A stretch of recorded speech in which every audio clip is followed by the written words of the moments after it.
Shalom again. Kal Yisrael. How's your peace, Israel? Welcome back to another video. And we are in Hasafa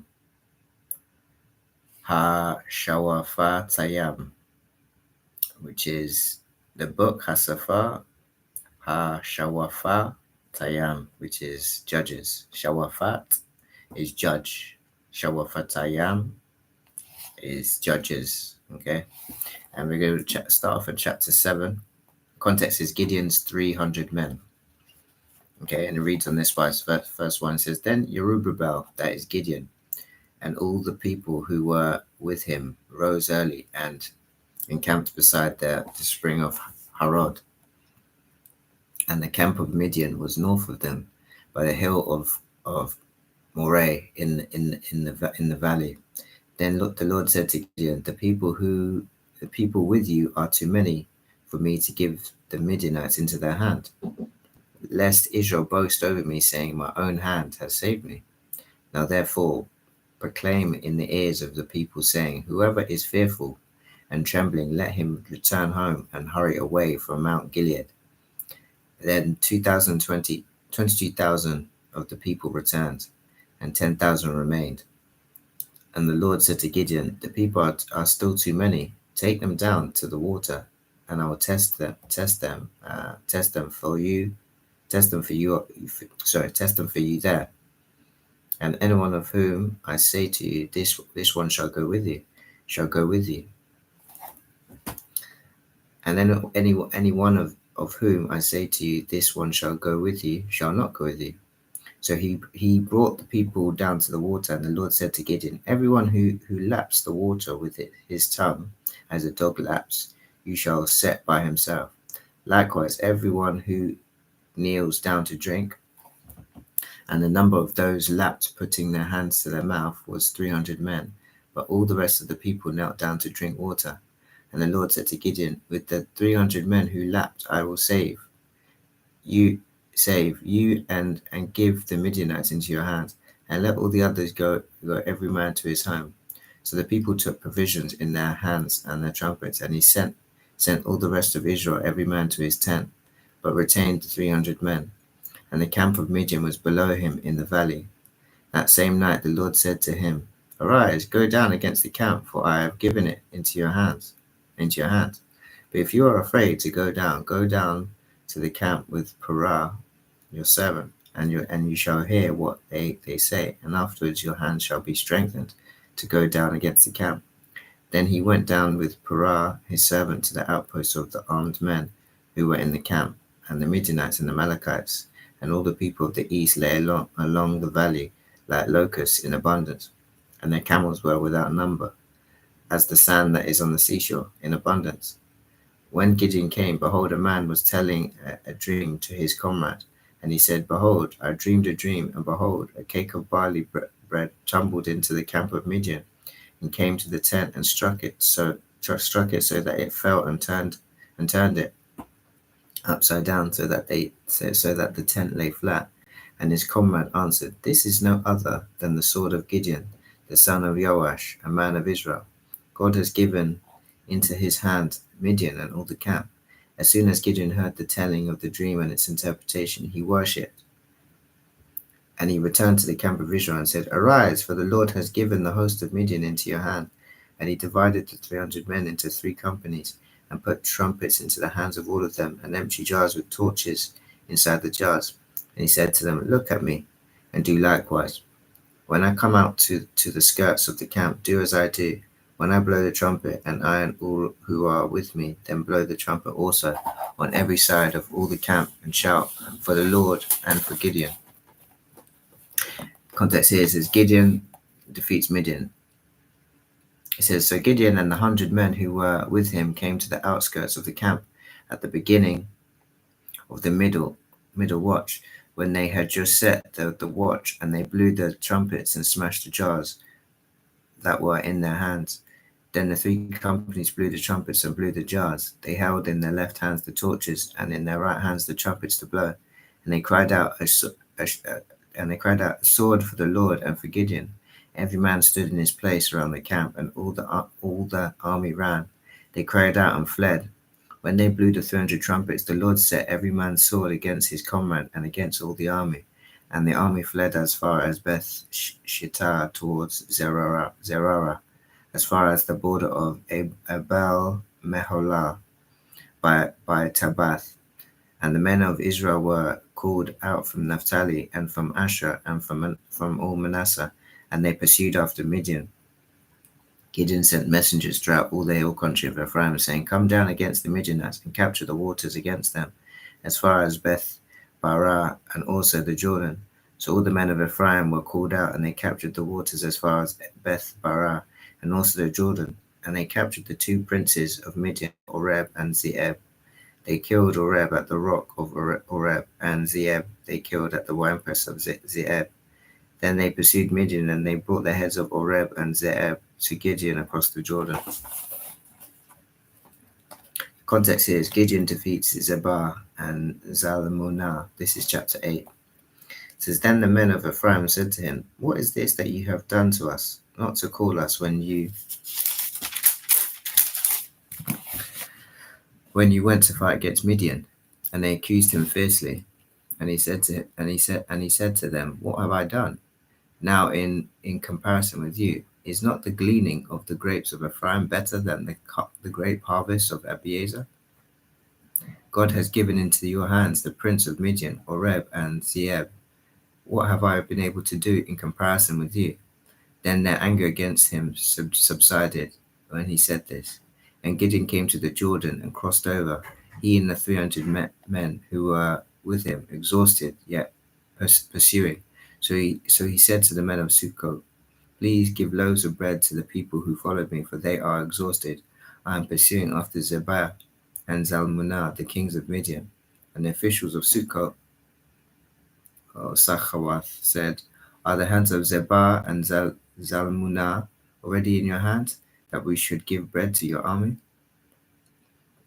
So Gideon said, Well then, when the Lord has given Zebah and Zalmunna into my hand, I will fell your flesh with the horns of the wilderness and with briars. And from there he went up to Penuel and spoke to them in the same way. And the men of Penuel answered him as the men of Sukkot answered. And he said to the men of Penuel, When I come again in peace, I will break down this tower. And Zebah and Zalmunna were in Kakor with their army, about 15,000 men, all who are left of all the army of the people of the east, for there had fallen 120,000 men who drew the sword. And Gideon went up by the way of the tent dwellers east of Nobah and Jogbehah and attacked the army, but the army felt secure. And Zebah and Zalmunna fled, and he pursued them and captured the two kings of Midian and Zebah and Zalmunna, and he threw all the army into panic.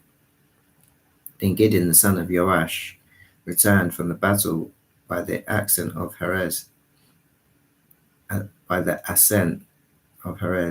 he captured a young man of Sukkot and questioned him. And he wrote down from him the officials and the elders of Sukkot, 77 men. And he came to the men of Sukkot and said, Behold, Zebah and Zalmunna are about whom you taunted me, saying, Are the hands of Zebah and Zalmunna already in your hands, that we should give bread to your men who are exhausted? And he took the elders of the city, and he took horns of the wilderness and briars, and with them taught the men of Sukkot a lesson. And he broke down the tower of Penuel and killed the men of the city. Then he said to Zebah and Zalmunna, Where are the men who you killed at Tabor? They answered, As you are, so were they. Every one of them resembled the son of a king. And he said, They were my brothers, the sons of my mother. As the Lord lives, if you have saved them alive, I would not kill you. So he said to Jether, his firstborn, Rise and kill them. But the young man did not draw his sword, for he was afraid, because he was still a young man. Then Zebah and Zalmunna said, Rise yourself and fall upon us, for as the man is, so is his strength. And Gideon arose and killed Zebah and Zalmunna, and he took the crescent ornaments that were on the necks of their camels. The context is Gideon's ephod. says, Then the men of Israel said to Gideon, rule over us, you and your son and your grandson also, for you have saved us from the hand of Midian. Gideon said to them, I will not rule over you, and my son will not rule over you. The Lord will rule over you. And Gideon said to them, Let me make a request of you, every one of you give me the earrings from your spoil, from his spoils. For they had golden earrings, because they were Ishmaelites. And they answered, We will be willing to give. And they spread a cloak, and every man threw in the earrings of his spoil. And the weight of the golden earrings that he requested was 1,700 shekels of gold, besides the crescent ornaments and the pendants and the purple garments worn by the kings of Midian, and besides the collars that were were around the necks of the camels. And Gideon made an ephod of it and put it in his city of Ophrah, and all Israel whored after it there, and it became a snare to Gideon and to his family.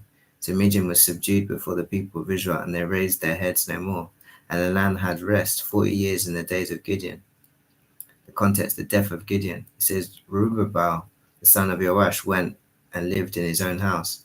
Now Gideon had 70 sons, his own offspring, for he had many wives, and his concubines who were in Shechem also bore him a son, and he called his name Abimelech. And Gideon, the son of Joash, died in a good old age, and was buried in the tomb of Joash his father at Ophrah of Abiezerites. As soon as Gideon died, the people of Israel turned again, and whored after the Baals, made Baal Berith their god. And the people of Israel did not remember the Lord their God, who had delivered them from the hand of all their enemies on every side. And they did not show steadfast love to the family of Jerubbaal, that is Gideon, in return for all the good that he had done to Israel. Okay, in chapter 9, context is Abimelech's conspiracy.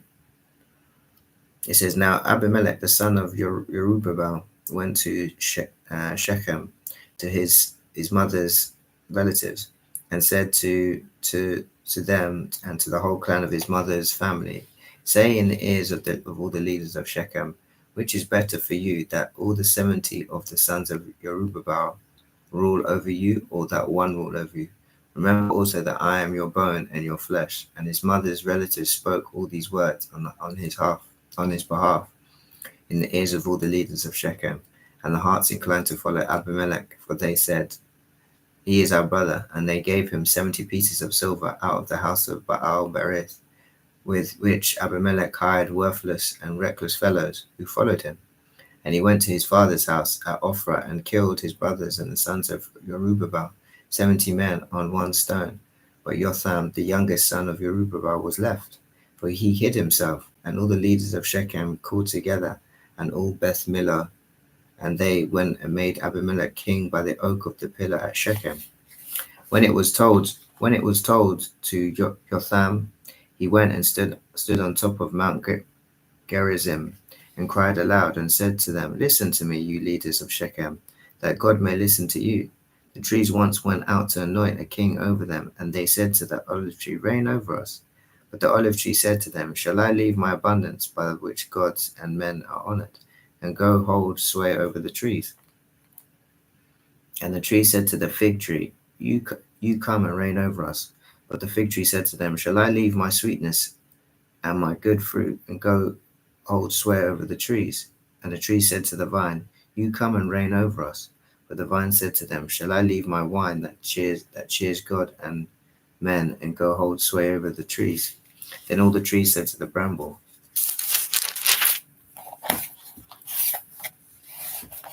You come and reign over us. And the bramble said to the trees, If in good faith you are anointing me king over you, then come and take refuge in my shade. But if not, let fire come out of the bramble and devour the cedars of Lebanon.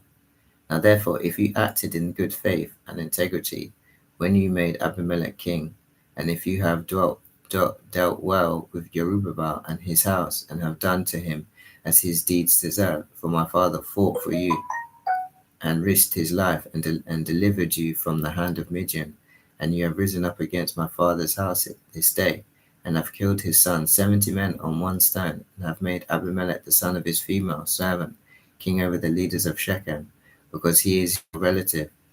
If you then have acted in good faith and integrity with Jerubbaal and with his house this day, then rejoice in Abimelech, and let him also rejoice in you.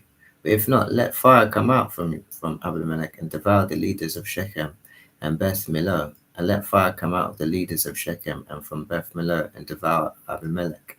And Jotham ran away and fled and went to Beer and lived there because of Abimelech his brother. The context here is the downfall of Abimelech. Verse 22 says, Abimelech ruled over Israel 3 years, and God sent an evil spirit between Abimelech and the leaders of Shechem. And the leaders of Shechem dealt treacherously with Abimelech, that the violence done to the 70 sons of Jerubbaal might come, and their blood be laid on Abimelech, their brother, who killed them, and on the men of Shechem, who strengthened his hands to kill his brothers.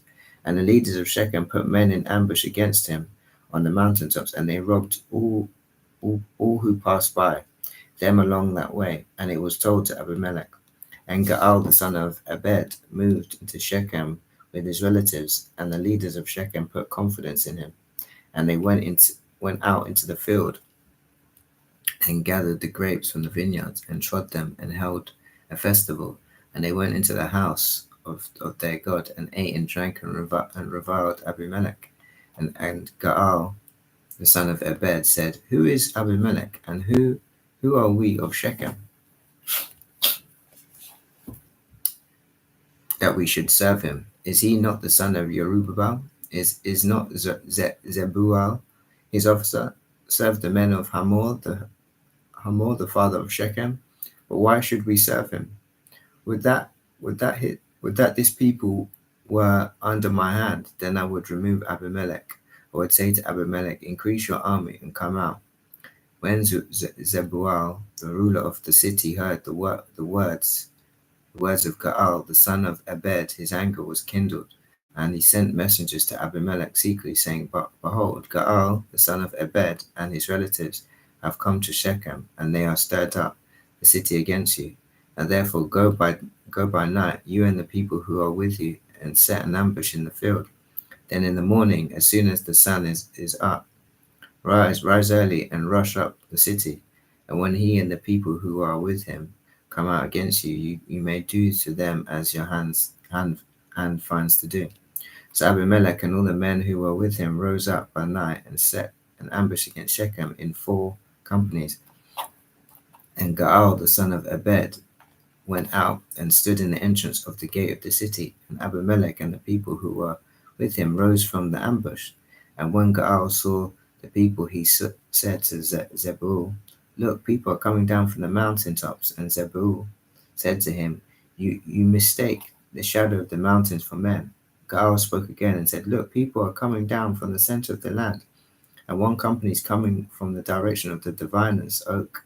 Then Zebul said to him, Where is your mouth now, you who said, Who is Abimelech that we should serve him? Are not these the people whom you despise? Go out now and fight with them. And Gaal went out at the head of the leaders of Shechem and fought with Abimelech. And Abimelech chased him, and he fled before him. And many fell wounded up to the entrance of the gate. And Abimelech lived at Arumah, and Zebul drove out Gaal and his relatives so that they could not dwell at Shechem. On the following day, the people went out into the field, and Abimelech was told.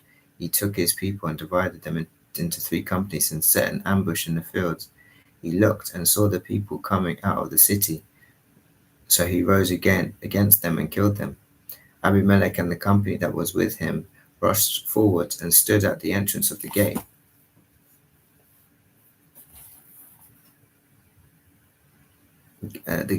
Stood at the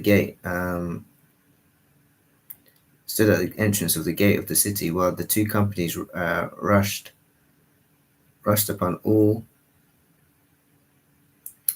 who were in the field, killed them. And Abimelech fought against the city all that day. He captured the city and killed the people who were in it, and he razed the city and sowed it with salt. When all the leaders of the tower of Shechem heard of it, they entered the stronghold of the house of El Berith. Abimelech was told that all the leaders of the Tower of Shechem were gathered together, and Abimelech went up to the Mount Zalmon, he and all the people who were with him. And Abimelech took an axe in his hand and cut down a bundle of brushwood and took it up and laid it on his shoulder. He said to the men who were with him, what you have seen me do, hurry and do as I have done. So every one of the people cut down his bundle and following Abimelech put it against the stronghold, and they set the stronghold on fire over them, so that all the people of the Tower of Shechem also died, about 1,000 men and women. Then Abimelech went to Thebez and encamped against Thebez and captured it. But there was a strong tower within the city, and all the men and women, all the leaders of the city, fled to it and shut themselves in. And they went up to the roof of the tower, and Abimelech came to the tower and fought against it, and drew near to the door of the tower to burn it with fire. And a certain woman threw an upper millstone at Abimelech's head and crushed his skull. Then he called quickly to the young man, his armor bearer, and said to him, "Draw your sword and kill me, lest they say of me, a woman killed him." And his young man thrust him through, and he died. And when the men of Israel saw that Abimelech was dead, everyone departed to his home. Thus God returned the evil of Abimelech, which he committed against his father in killing his 70 brothers. And God also made all the evil of the men of Shechem return on their heads, and upon them came the curse of Jotham, the son of Jerubbaal. Okay, this is that was a very interesting chapter. It's very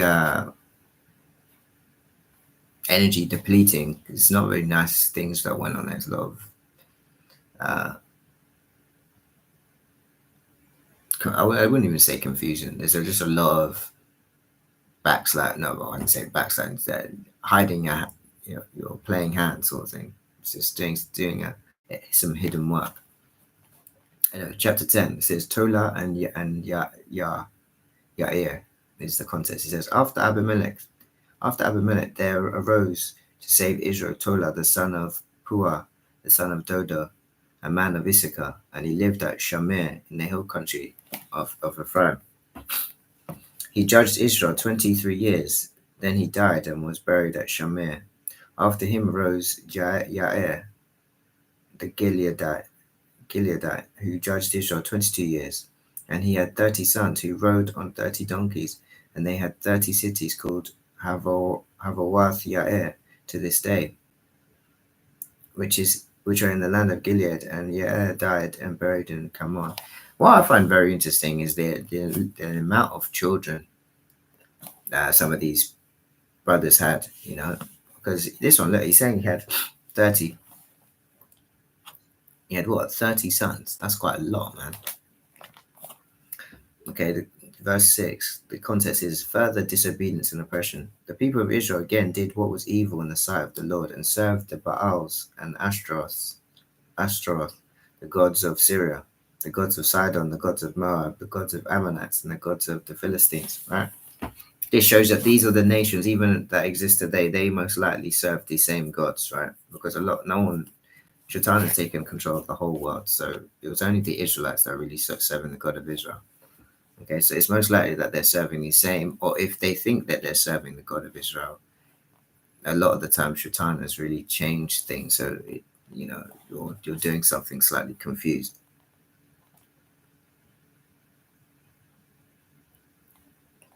It says, and they forsook the Lord, and they did not serve him. So the anger of the Lord was kindled against Israel, and he sold them into the hand of the Philistines and into the hand of the Ammonites. And they crushed and oppressed the people of Israel that year. For 18 years they oppressed all the people of Israel who were beyond the Jordan in the land of the Amorites, which is in Gilead. All right, so that's dealing with Manasseh, Gad, and Reuben. And Ammonites crossed the Jordan to fight also against Judah, against Benjamin, and against the house of Ephraim, so that Israel was severely distressed. And the people of Israel cried out to the Lord, saying, we have sinned against you, because we have forsaken our God and have served the Baals. And the Lord said to the people of Israel, did I not save you from the Egyptians and from the Amorites, from the Ammonites and from the Philistines? The Sidonians also, and the Amalekites and the Ammonites oppressed you, and you cried out to me, and I saved you out of their hands. Yet you have forsaken me and served other gods. Therefore I will save you no more. Go and cry out to the gods whom you have chosen. Let them save you in the time of your distress. And the people of Israel said to the Lord, we have sinned. Do to us whatever seems good to you. Only please deliver us this day. So they put away the foreign gods from among them and served the Lord, and he became impatient over the misery of Israel. Then the Ammonites were called to arms, and they encamped in Gilgal, and the people of Israel came together and encamped at Mizpah. And the leaders of Gilead, said one to another, who is the man who will begin to fight against the Ammonites? He shall be the head of our inhabitants of Gilead. Okay, then we've got Japhethah delivers Israel. This is chapter 11. It says, now Japhethah, the Gileadite, was a mighty warrior, but he was the son of a prostitute. Gilead was the father of Japhethah, and Gilead's wife also bore him sons. And when his wife's sons grew up, they drove Japhethah out and said to him, you shall not have an inheritance in our father's house, for you are the son of another woman. Then Japhethah, fled from his brothers and lived in the land of Tawar. And worthless fellows collected around Japhethah and went out with him. After a time, the Ammonites made war against Israel. And when the Ammonites made war against Israel, the elders of Gilead went to bring Japhethah from the land of Tawar. And they said to Japhethah, come and be our leader, that we may fight against the Ammonites. But Japhethah said to the elders of Gilead, did you not hate me and drive me out of my father's house? Why have you come to me now with you are distressed? And the elders of Gilead said to Japhethah, that's why we have turned to you now, that you may go with us and fight against the Ammonites and be our head over all the inhabitants of Gilead. And Japhethah said to the elders of Gilead, if you bring me home to fight against the Ammonites, and the Lord gives them over to me, I will be your head. And the elders of Gilead said to Japhethah, the Lord will be witness between us, if we do not, as you say. So Japhethah went with the elders of Gilead, and the people made him head and lead over them. Japhethah spoke all his words before the Lord at Mizpah. Japhethah sent messengers to the king of the Amorites and said, what do you have against me, that you have come to me to fight against my land? And the king of the Ammonites answered the messengers of Japhethah, because Israel, on coming up from Egypt, took away my land from the Arnon to the Jabbok and to the Jordan, and now therefore restore it peaceably. And Japhethah again sent messengers to the king of Ammonites and said to him, thus says Japhethah, Israel did not take away the land of Moab or the land of Ammonites, but when they came up from Egypt, Israel went through the wilderness to the Red Sea and came to Kadesh. Israel then sent messengers to the king of Edom, saying, please let us pass through your land. But the king of Edom would not listen. And they sent also to the king of Moab, but he would not consent. So Israel remained at Kadesh.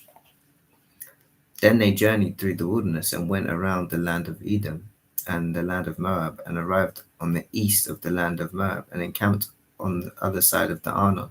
But they did not enter the territory of Moab, for the Arnon was the boundary of Moab. Israel then sent messengers to Sihon, the king of the Amorites, king of Heshbon, and Israel said to him, please let us pass through your land to our country.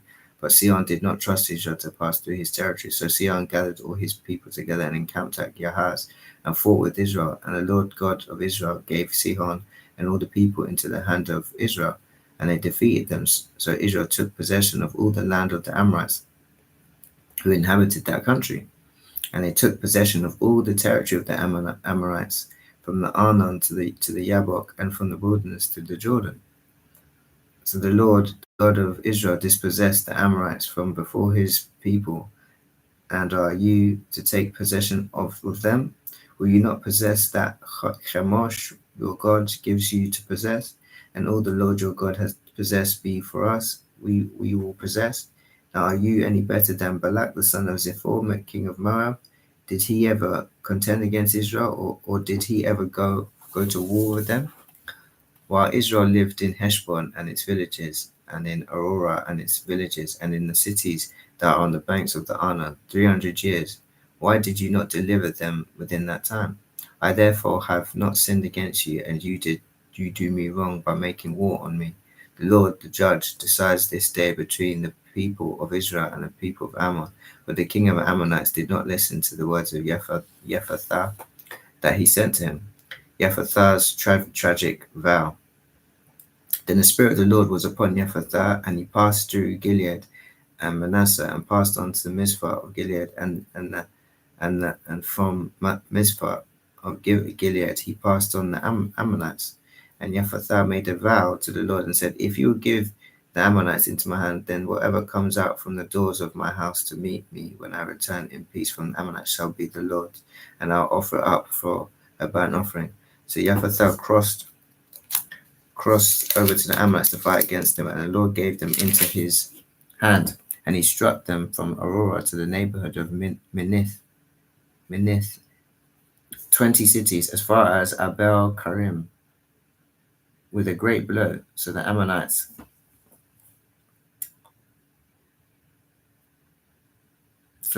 were subdued before the people of Israel. Then Jephthah came to his home at Mizpah, and behold, his daughter came out to meet him with tambourines and with dances. She was his only child. Besides her besides her, he had neither son nor daughter. And as soon as he saw her, he tore his clothes and said, "Alas, my daughter, you have brought me very low, and you have become the cause of great trouble to me. For I have opened my mouth to the Lord, and I cannot take my vow back. Take back my vow." And he said to him, "My father, you have opened your mouth to the Lord. Do to me according to what has gone out of your mouth. Now the Lord has avenged you on your enemies, on the Ammonites." So she said to her father, "Let this thing be done for me. Leave me alone 2 months, that I may go up and down on the mountains and weep for my virginity. I am, I and my companions."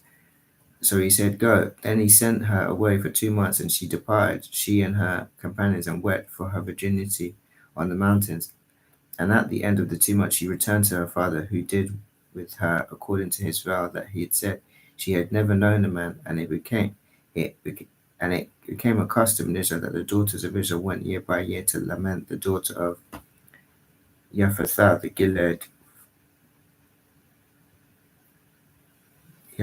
Gileadite 4 days in a year. What does it say here? It says she had never known a man, and it became a custom in Israel that the daughters of Israel went year by year to lament the daughter of Jephthah the Gileadite for 4 years. Now I don't know what this means, because it doesn't really outline what happened to her. Did he kill his daughter? Who knows? Let's continue reading. I'm going to go to verse 12. Jephthah's conflict with Ephraim. The men of Ephraim were called to arms, and they crossed the Zaphon and said to Jephthah, Why did you cross over to fight against the Ammonites and did not call us to go with you? We will burn your house over you with fire. And Jephthah said to them, I and the people had a great dispute with the Ammonites, and when I called you, you did not save me from their hand. When I saw that you would not save me, I took my life in my hand and crossed over against the Ammonites, and the Lord gave them into my hand. Why then have you come up against me this day to fight against me? Then Jephthah gathered all the men of Gilead and fought with Ephraim, and the men of Gilead struck Ephraim, because they said, You are fugitives of Ephraim, you Gileadites in the midst of Ephraim and Manasseh. And the Gileadites captured the fords of the Jordan against the Ephraimites. And when any of the fugitives of Ephraim said, Let me go over, the men of Gilead said to him, Are you an Ephraimite? When he said no, they said to him, Then say Shibboleth, Shibboleth, and he said Shibboleth, for he could not pronounce it right. For he could not pronounce it right. Then they seized him and slaughtered him at the fords of the Jordan. At that time, 42,000 of Ephraimites fell. And Jephthah judged Israel 6 years. Then Jephthah the Gileadite died and was buried in his city in Gilead. I'm quite interested to know what happened to his daughter, because it seems like he says, because he said to the father that the first thing that comes out of his house he will offer up to him. I don't think that the father would have wanted him to offer up it. I don't know if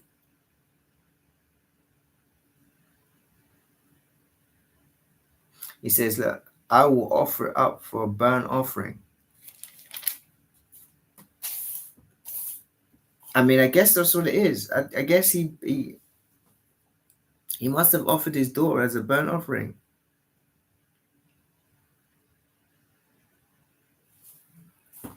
That's serious. But that's a vow he made. And let's go to verse 8. It says, after him, Ibzan of Bethlehem judged Israel. He had 30 sons and 30 daughters. He gave in marriage outside his clan, and 30 daughters he brought in from outside for his sons. And he judged Israel 7 years. Then Ibzan died and was buried at Bethlehem. After him, Elon the Zebulunite judged Israel, and he judged Israel 10 years. Then Elion the Zebulunite died and was buried at Ajalon in the land of Zebulun. After him, Abdon the son of Hililel the Pirathonite judged Israel. He had 40 sons and 30 grandsons who rode on 70 donkeys, and he judged Israel 8 years. Then Abdon the son of Hililel the Pirathonite died and was buried at Parathon in the land of Ephraim, in the hill countries of the Amalekites. We're in verse 13, which is one of the main. How much is left of it? Actually, there's never much left.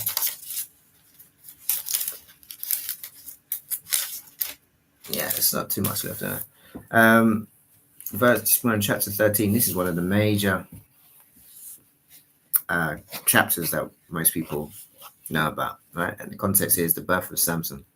It says, and the people of Israel again did what was evil in the sight of the Lord, so the Lord gave them into the hands of the Philistines for 40 years. There was a certain man of Zorah of the tribe of the Danites, whose name was Manoah, and his wife was barren and had no children. And the angel of the Lord appeared to the woman and said to her, behold, you are barren and have not borne children, but you shall conceive and bear a son. Therefore be careful and drink no wine or strong drink, and eat nothing unclean, for behold, you shall conceive and bear a son. No razor shall come upon his head, for the child shall be a Nazarite to God from the womb, and he shall begin to save Israel from the hand of the Philistines. Then the woman came and told her husband, a man of God came to me, and his appearance was like the appearance of the angel of God, was very awesome. I did not ask him where he was from, and he did not tell me his name. But he said to me, behold, you shall conceive and bear a son. So then drink no wine or strong drink, and eat nothing unclean, for the child shall be a Nazarite to God, for the womb to the day of his death. Then Manoah prayed to the Lord and said to, O Lord, please let the man of God whom you sent come again to us and teach us what we are to do with the child who will be born. And God listened to the voice of Manoah, and the angel of God came again to the woman as she sat in the field. But Manoah, her husband, was not with her. So the woman ran quickly and told her husband, behold, the man who came to me the other day has appeared to me.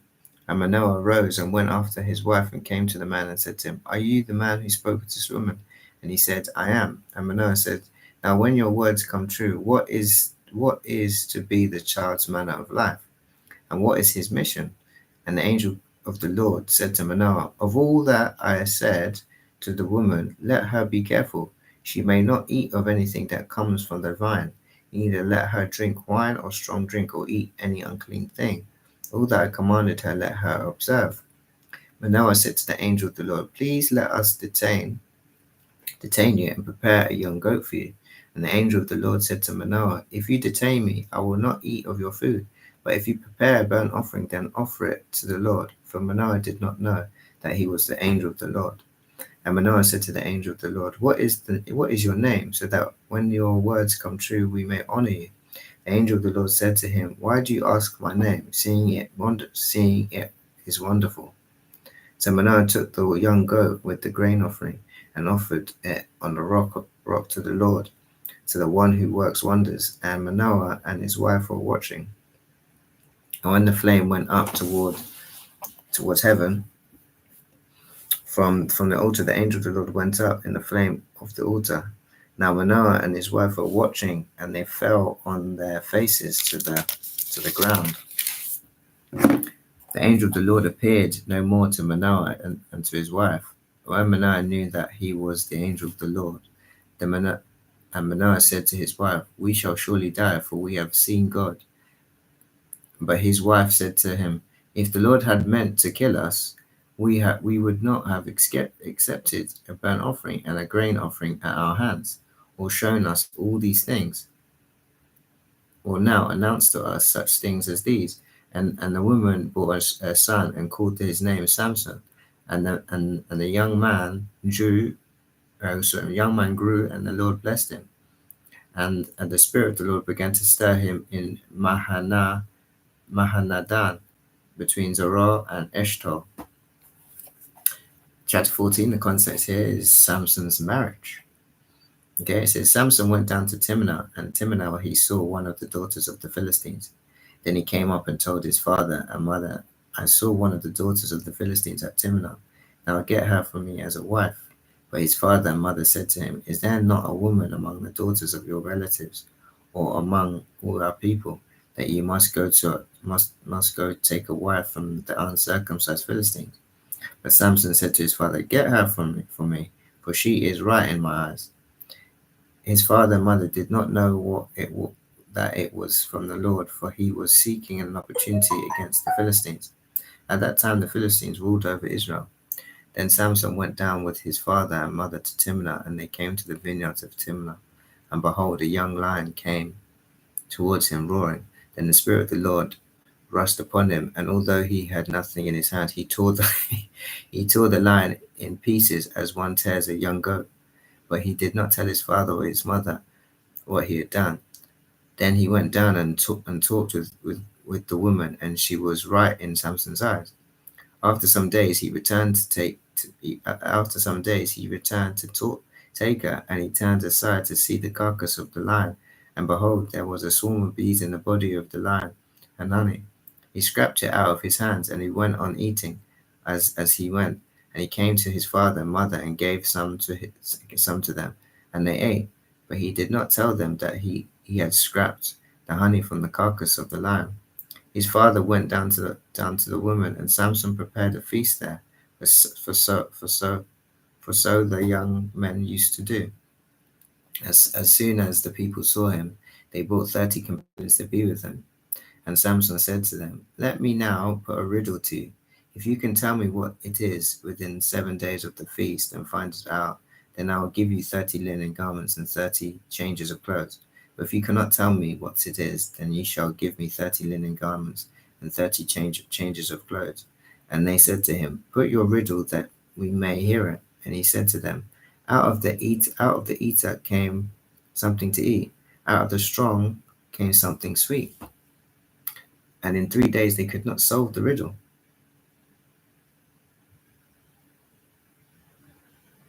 On the fourth day they said to Samson's wife, entice your husband and tell us what the riddle is, lest we burn you and your father's house with fire.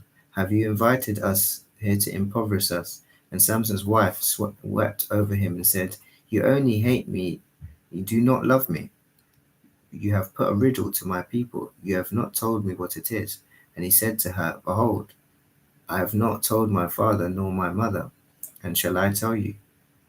She wept before him the 7 days that their feast lasted, and on the 7th day he told her, because she pressed him hard. Then she told the riddle to her people, and the men of the city said to him on the seventh day, before the sun went down, what is sweeter than honey, and what is stronger than a lion? And he said to them, if you have not plowed with my heifer, you would not have found out my riddle. And the Spirit of the Lord rushed upon him, and he went down to Ashkelon and struck down 30 men of the town, and took their spoil and gave the garments to those who had told the riddle. In hot anger, he went back to his father's house, and Samson's wife was given to his companion who had been his best man. Chapter 15. Context is Samson defeats the Philistines. Okay, it says, after some days at the time of wheat harvest, Samson went to visit his wife with a young goat. And he said, I will go in to my wife in the chamber, but her father would not allow him to go in. And her father said, I really thought that you utterly hated her, so I gave her to your companion. Is not her younger sister more beautiful than she? Please take her instead. And Samson said to them, this time I shall be innocent in regard to the Philistines when I do them harm.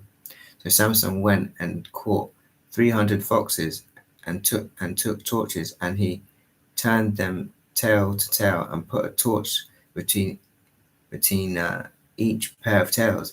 And when he had set fire to the torches, he let the foxes go into the standing grain of the Philistines, and set fire to the stacked grain and their standing grain, as well as the olive orchard. That's really smart. That's really smart. He tied like a torch to the foxes and let them run into the. Then the Philistines said, who has done this? And they said, Samson, the son-in-law of the Timnite, because he has taken his wife and given her to his companion. And the Philistine came up and burned her, and the Philistines came up and burned her and her father with fire. And Samson said to him, if this is what you do, I swear I will be avenged on you, and after that I will quit. And he struck them hip and thigh with a great blow, and he went down and stayed in the cleft of the rocks of Etam. Then the Philistines came up and encamped in Judah and made a raid on Lehi. And the men of Judah said, why have you come up against us? They said, we have come up to bind Samson, to do to him as he did to us. Then 3,000 men of Judah went down to the cleft of the rock of Etam and said to Samson, do you not know that the Philistines are ruling over us? What then is this you have done to us? And he said to them, as they did to me, so I have done to them. And they said to him, we have come down to bind you, that we may give you into the hands of the Philistines. And Samson said to them, swear to me that you will not attack me yourselves. They said to him, no, we will only bind you and give you into their hands. We will surely not kill you. So they bound him 2 ropes and brought him up from the rock. When he came to Lehi, the Philistines came shouting to meet him. Then the Spirit of the Lord rushed upon him, and the ropes that were on his arms became as flax that has caught fire, and his bonds melted off his hands, and he found a fresh jawbone of a donkey. A fresh jawbone of a donkey, and he put out his hand and took it, and with it he struck 1,000 men. And Samson said, did the jawbone of a donkey heaps on heaps? With the jawbone of a donkey, I have struck down 1,000 men. Samson was about this life, man. Samson was about this life. Abi had given him some serious, spirit. There's not much I can say, really. What I read is enough to really show you that, if the Father's Spirit is on you, be watchful. Be watchful. It says, as soon as he had finished speaking, he threw away the jawbone out of his hands, and that place was called Ramath Lehi. And he was very thirsty, and he called upon the Lord and said, you have granted the great salvation by the hand of your servant, and shall I now die of thirst and fall into the hands of the uncircumcised? And God split open the hollow place that is at Lehi, and water came out from it. And when he drank, his spirit returned and he revived. Therefore, the name of it is called En Hakor. It is at Lehi to this day, and he judged Israel in the days of the Philistines 20 years. Next, we're going to we're going to continue going. Chapter 16, we're on Samson and Delilah. Okay, and it reads. It says, Samson went to Gaza, and there he saw a prostitute, and he went into her. And the Gazites were told, Samson has come here. And they surrounded the place and set an ambush for him all night. at the gate of the city, they kept quiet all night, saying, "Let us wait till the light of the morning, then we will kill him." But Samson lay till midnight, and at midnight he arose and took hold of the doors of the gate of the city and the two posts and pulled them up, bar and all, and put them on his shoulders and carried them to the top of the hill that is in the front of Hebron. After this, he loved a woman in the valley of Sorek, whose name was Delilah, and the lords of the Philistines came up to her and said to her, "Seduce him, and see where his great strength lies, and by what means we may overpower him, that we may bind him to humble him."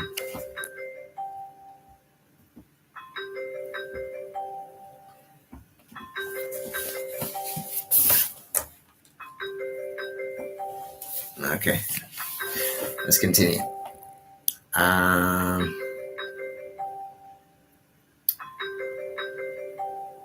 I said that we may bind him to humble him, and we will each give you 1,100 pieces of silver.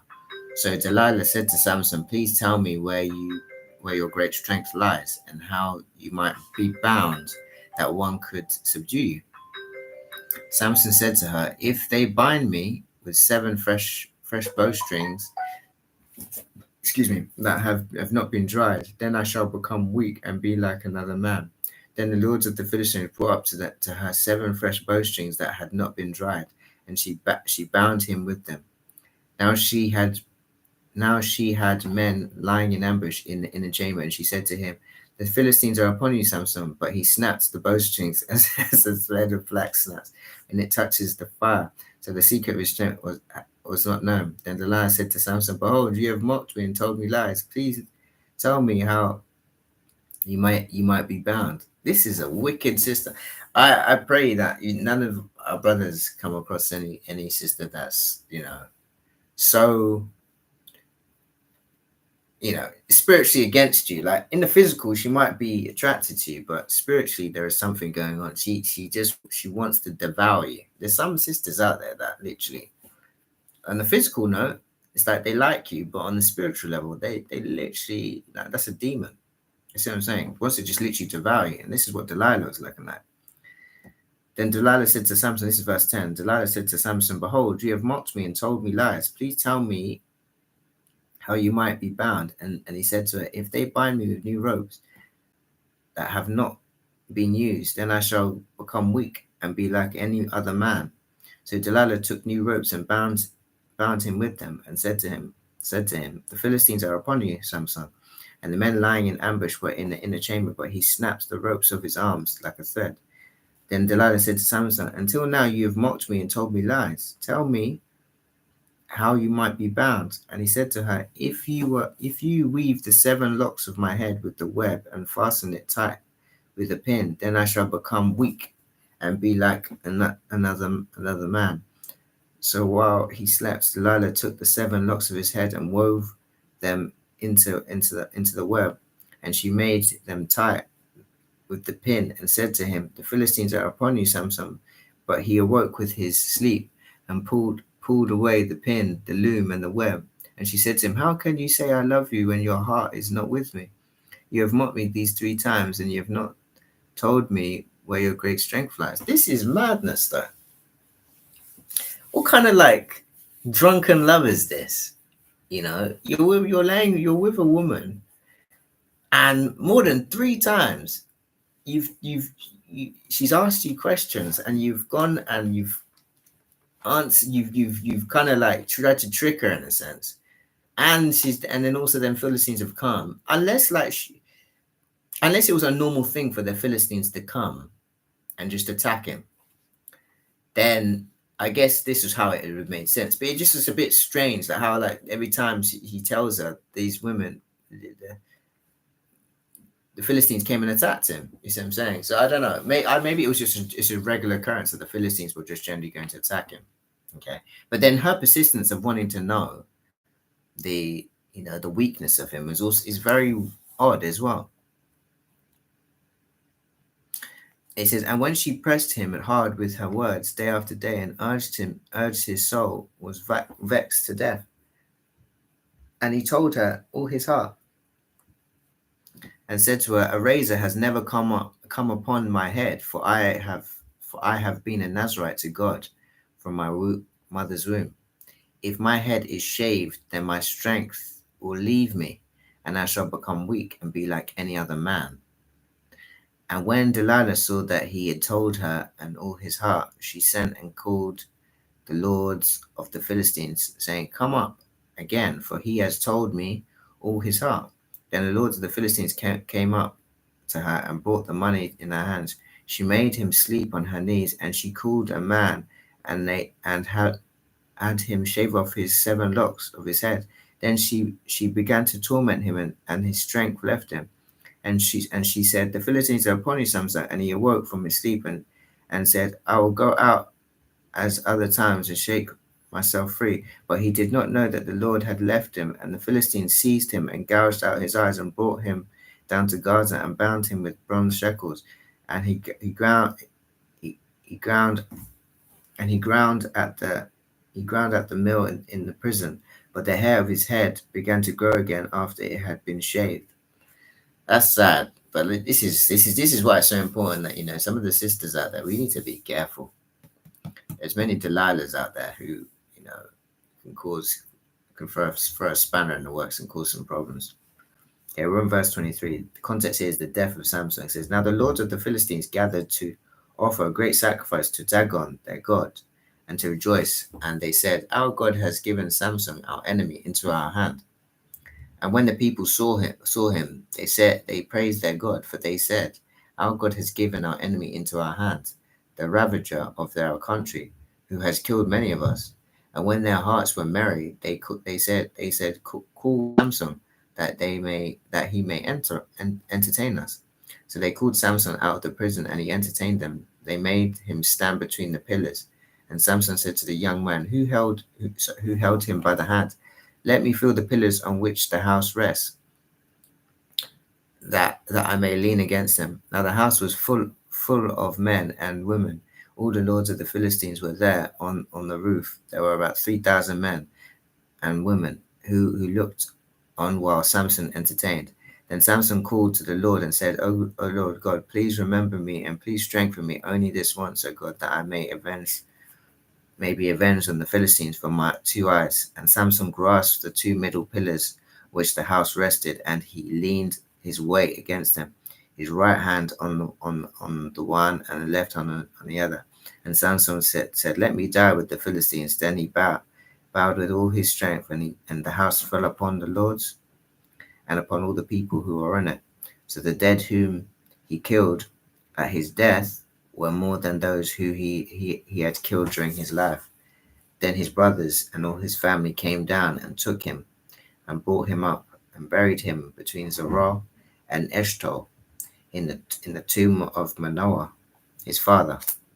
He had judged Israel 20 years. Okay, he judged Israel 20 years. We're going to read chapter 17, and then we'll see where we go from there. Okay, it says, and the context is Micah and the Levite. And it reads, it says, "There was a man of the hill country of Ephraim, whose name was Micah, and he said to his mother, the 1,100 pieces of silver that were taken from you, about which you uttered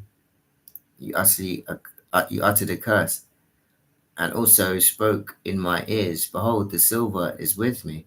I took it." And his mother said, "Blessed be my son by the Lord." And he restored the 1,100 pieces of silver to his mother.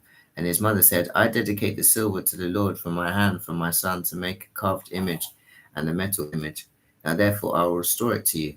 So when he restored the money to his mother, his mother took 200 pieces of silver and gave it to the silversmith, who made it into a carved image and a metal image. And it was in the house of Micah, and the men of Micah had a shrine. And he made an ephod and a household gods. And he ordained one of his sons who became his priest. In those days there was no king in Israel. Everyone did what was right in his own eyes. Now there was a young man of Bethlehem in Judah, of the family of Judah, who was a Levite, and he sojourned there. And the men departed from the town of Bethlehem in Judah to sojourn, where he could find a place. And as he journeyed, he came to the hill country of Ephraim. to the house of Micah. And Micah said to him, Where do you come from? And he said to him, I am a Levite of Bethlehem in Judah. I am going to sojourn where I may find a place. And Micah said to him, Stay with me and be to me a father and a priest, and I will give you 10 pieces of silver a year, a suit of clothes, and your living. And the Levite went in, and the Levite was content to dwell with the man, and the young man became to him like one of his sons. And Micah ordained the Levite, and the young man became his priest, and was in the house of Micah. And then Micah said, No, now I know that the Lord will prosper me because I have a Levite as a priest. So I only hope the reader and listen to this word will be edified by what we have read. These are some heavy scriptures in regards to this, because this book is not the book of Judges. There's a lot of elements of declining with our nation. It's actually very heavily dealing with the disobedience of us backsliding. We're constant backsliders, and you just end up seeing that the Father raises up one individual. You see who he does? He raises up one into see how much one person can do. That's why people don't get it. Like this whole thing about walking in the Spirit. This is a big thing. If you're gonna just have one individual that can bear the fruits of the Spirit and do what the Father has required, i.e. the will of the Father, hey, you can move mountains. And we're going to keep sounding this trumpet. We're going to plod through the book of Judges. We've got about a good 5 chapters, I think, left. Then we'll be stepping into what the book of Ruth, I guess. Which is getting very interesting. So may the Father bless you. May the Father keep you. May Yahweh shine his face upon you. May Yahweh be gracious to you. May Yahweh lift up his countenance upon you, and may Yahweh grant you everlasting peace in Yeshua. HaMashiach's name I pray. Selah.